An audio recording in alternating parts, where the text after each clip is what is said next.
সন্ধ্যার মেঘলা আকাশ, পাতা পড়ে থাকা উঠোন।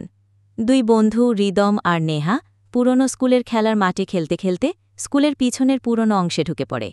পুরনো ধুলোঘরা ঘড়ি দেখায় ঠিক সন্ধ্যা ৭টা। হঠাৎ ঘড়ির কাঁটা নড়ে ওঠে, অথচ কেউ ছোঁয়নি। ভিতরে অন্ধকার ক্লাসরুম।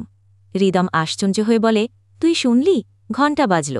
নেহা বলে, কিন্তু এখন তো স্কুল বন্ধ, এখানে কেউ নেই। পুরনো ঘণ্টা নিজে থেকেই দুলে দুলে বাজছে, হাওয়ায় বইছে ঠান্ডা শিরশিরে বাতাস।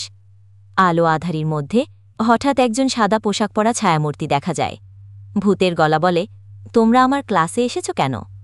নেহা কাপা গলায় বলে, আমরা আমরা শুধু খেলছিলাম।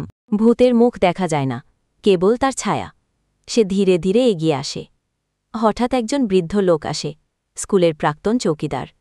চৌকিদার বলে, ভয় পেও না, ও আমাদের পুরনো শিক্ষক মিসেস শর্মার আত্মা।